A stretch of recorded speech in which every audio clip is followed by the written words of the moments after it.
23. What is this? Why is this film so? What is it about this movie that makes people in the film industry and other places not want to see it in theaters? I'll give you one plain example. We had 1,500 patriots, or people that were interested in seeing the film in Las Vegas. During one part of the film, everybody in the audience started whispering. And of course, you're watching the viewers to see if they're even interested in the movie, but they were very, very locked in. At one point, they all started whispering, and I thought I've never seen that before. So after the movie, I asked them a couple of questions, and then I had to ask them, why were you whispering at this one particular part in the movie? And I didn't pick up on it. And they all started screaming out Epstein Island. Epstein Island isn't the only island out there where they have hurt children. Hey, what's up? You know, despite that comical introduction, this isn't a comical subject by any means. It's very dark. But, you know, I have found that after getting red-pilled, it's possible to become so engrossed in the dark side of humanity that it evokes the dark side of yourself to the end that you just dwell on it way too much. I've seen it over again, over and over, not only in myself, but in others, too. Anyway, according to LinkedIn, around 8 million children are reported missing worldwide each year. However, there are few reliable statistics to the extent of the issue due to a lack of common definition of a missing child and a common response. Other factors that may lead to inaccurate statistics include underreporting or underrecognition, inflation, incorrect database entry of case information, and deletion of records once the case has been closed. So this is a murky subject, and it's not at all clear, really, as to the extent of the problem. It's probably not as bad as you hear in the media, but it's still pretty bad, folks. Just this fiscal year 2024, there's been 74,000 unaccompanied children that have come across the border. In 2023, get this number, 137,275. You know, you've seen the images of these children, 5, 7 years old, 9 years old, 12 years old. And the Joe Biden administration has lost 80,000 of them. No one can track, no one knows where they're at. At least, yeah, much more. At least, there's probably more, but at least. Will the Trump administration commit to finding these children, to finding them and returning them to their families, to their countries, because many of them have been lost into sex trafficking. Many of them are dead. It's heartbreaking. No, it's heartbreaking. It's amazing. Will you commit to that? Will you commit to finding those children in their I haven't been asked that question, but the answer is yes. It's a simple answer. Many of them are dead. They have done such a bad job. They have done such a bad job. And, you know, they go under the guise that they're doing this wonderful job of letting people come in. According to the National Center for Missing and Exploited Children, an estimated 800,000 children are reported missing each year in the United States alone. That's like 2 or 3 times the number in just about any other developed country. And of course, in undeveloped countries, third world countries, you don't know at all because there's no way to report it. But anyway, these numbers can vary depending on source and specific definition of missing. It's important to note that not all missing children are abducted, as runaways and family abductions also contribute to this statistic. The number of abducted children can vary based on the source and the specific definition of abduction. According to the National Center for Missing and Exploited Children, approximately 25% of the missing children reported each year are likely abducted by non-family members. This would equate to around 200,000 children per year in the United States. However, these numbers can vary and should be taken as estimates. Of these, 97% are recovered, leaving about 600 kids never being returned to their families. 6,000 kids, pardon me. Now, we all hear about sex trafficking and trafficking young children to pedophiles. Now, let's consider that if you kidnap 6,000 kids a year, let's just say that 5,000 of those are kidnapped for sex trafficking. That means that each year another 5,000 will be added to the point that you get probably around over a 5-year term, 25,000, I guess, to 35,000 kids being used as sex workers. Now, that's a lot. Think about that. It's not nearly 200,000, but that's still an awful lot. So it begs the question, is there really that much of a demand for this type of product? Is there? Are there really that many people who would have the connections to find anyone pimping these kids? Because even if you're a pedophile, that doesn't necessarily follow that you're going to know anybody who can connect you to what they offer. So it's my supposition that there are other things being done with these kids. And of course, the statistics I just gave you were just for the United States, not for the whole world. And I think over the course of the whole world, I think I read the total of about 8 million kids, but I'm not sure. Anyway, let's keep. What I discovered was horrifying. Make no mistake, children were not going to their parents. They were being trafficked with billions of taxpayer dollars by a contractor failing to vet sponsors and process children safely, with government officials complicit in it. In June of 2021, I discovered the first case of trafficking and, along with my counterpart, Tara Rodas, reported it. But children continued to be sent to dangerous locations with improperly vetted sponsors. One case in Florida had over 12 children linked to one sponsor at multiple addresses. Children were sent to addresses that were abandoned houses or non-existent in some cases. In Michigan, a child was sent to an open field, even after we reported making a 911 call after hearing someone scream for help, yet the child was still sent. Now, let's compare the numbers of missing children by state, and I'm going to show you something that's going to blow your freaking mind. I've known this for ages, but I'd never found a graphic that highlighted the problem quite so piquantly. So anyway, the two highest rates of missing children immediately surround Washington, D.C. Virginia's rate is simply unfathomable. Now, the solid line with the arrow in yellow is Virginia. But see, Maryland also borders Washington, D.C. on the north. So I took the Maryland statistics and added those to the Virginia statistics, and I added the Maryland statistics with dashes. And look at that. Look at that compared to all the other states in the country. And those aren't entire states. That's just the area around Washington, D.C. What does that imply, people? Think about it. That implies that we have some extremely vile, evil people running our country. Don't you think? I mean, what else could you conclude?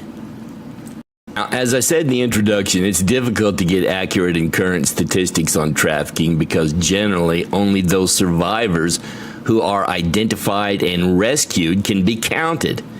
And there's no single monitoring organization anywhere. In developing countries, birth registration is poorly enforced, making children difficult or impossible to track in any system. Think about it, in some hellhole third world country, they don't have any record of anyone being born. They're just born. And here's the sine qua non of the whole thing worldwide. Natural disasters can amplify the conditions that enable and attract traffickers. The immediate disruption of state and civil society institutions, particularly schools, means that the usual child protection systems aren't in place. Regulatory mechanisms and border controls are also in chaos. Under the cover of rescue efforts, traffickers, often women, can pose as religious leaders or relief workers, etc. I don't know if you remember it, but in Haiti, there was a woman posing as a religious worker, as purporting to evacuate kids from Haiti as a charity. And they were arrested for kidnapping, and the Clinton Global Initiative stepped in and bailed them out and got them out of there. Seems a little suspicious. I think I may do a little research on that and stick it in at the end. But anyway, if you want to get a good model of how this works, watch a TV series called True Detective, the first season with Woody Harrelson and Matthew McConaughey, and it gives you a very good model of how the whole thing works. These predators swoop in after a natural disaster or a war. It's happening in Ukraine like nobody's business right now. They swoop in after some kind of a disaster and snatch the kids. And see, think about it. What better way to get away with it? What better way to kidnap a kid and keep a kid kidnapped than if they all think, everybody thinks that the kid's already dead? The kid disappears, they assume that they're dead, and that's the end of it. Stop everything. 22 kids are missing from Irish State Care. What's going on? Meet Roderick O'Gorman, the childless gay man in charge of our children's safety. But under his watch, the Minister for Children, Roderick O'Gorman, has confirmed to Aon to leader Peadar Toibin that his department has deleted 3 out of 4 reports pertaining to children in care, which were sent to him by retired Judge Sims some months ago, and no one seems to know where the children are. O'Gorman is linked to a shady figure, Peter Tatch L., a man who claims children can consent to sex in certain cases. This raises serious questions about the priorities and oversight in our child protection systems. Parents, we need answers. How are these children the most vulnerable in our society slipping through the cracks? It's not just about numbers, it's about real lives, real futures, and real families left in the dark. We must demand accountability and transparency, because every day these children remain missing is a day too long.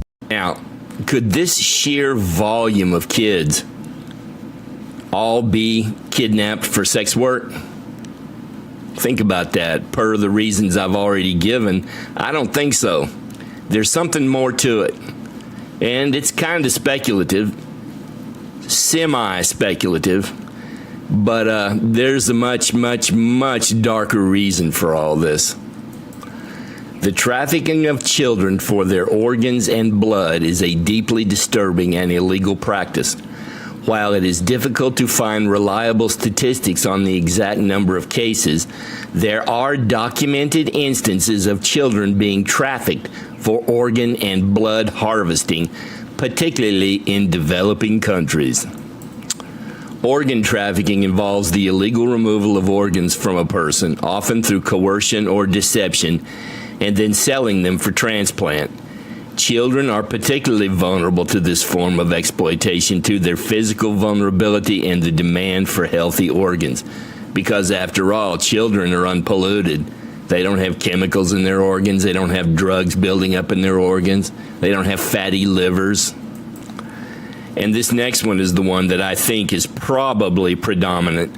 Blood trafficking, on the other hand, involves the illegal collection and sale of blood, often from vulnerable populations, including children. Both organ and blood trafficking are driven by the high demand for these resources and the lack of legal means to obtain them. And it wouldn't necessarily be some sleazy guy in a dark room off in an alley somewhere doing it. I saw a lawyer once who had uncovered some damning evidence that the Mayo Clinic, none other than the Mayo Clinic, was buying black market organs under the table for people. Man, she was being interviewed by this one person, and my God, she looked scared to death, reading off the information she'd collected, like she was expecting some hitman to show up and get her any minute. And that was several years ago. It'd be interesting to see if she's still alive. I wouldn't know how to discover that one way or the other. But as you can see, this is taking a decidedly dark turn, don't you think? As well as corruption and the sale of human organs in the US, Switzerland and Israel. The list of people we arrested sounds like it should be the roster for a meeting of community leaders. But sadly, they weren't meeting in a boardroom this morning. They were in the FBI booking room. Prosecutors say one rabbi was dealing in human kidneys for transplant for a decade, buying them from vulnerable people. Now, this is the part that I think is probably predominant. The predominant factor in the number of missing kids and the kidnapping of kids worldwide.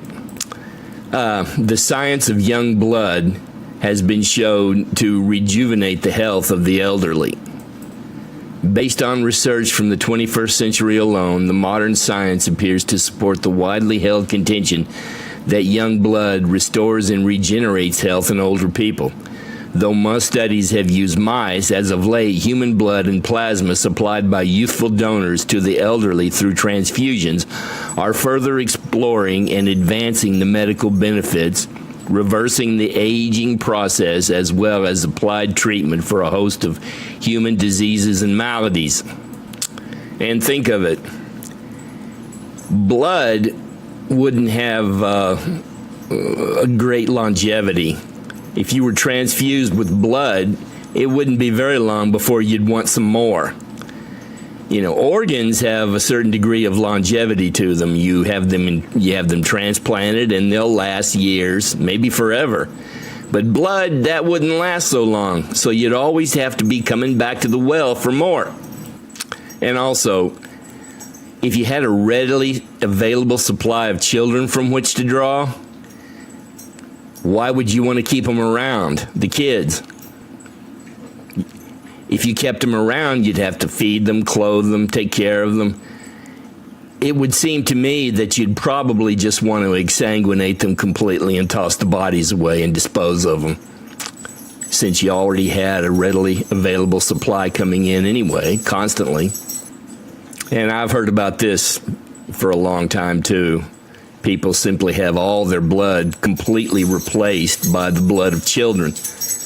Haven't you ever noticed how a lot of these mega rich people all seem to live to be 90, 100 years old? Think about it.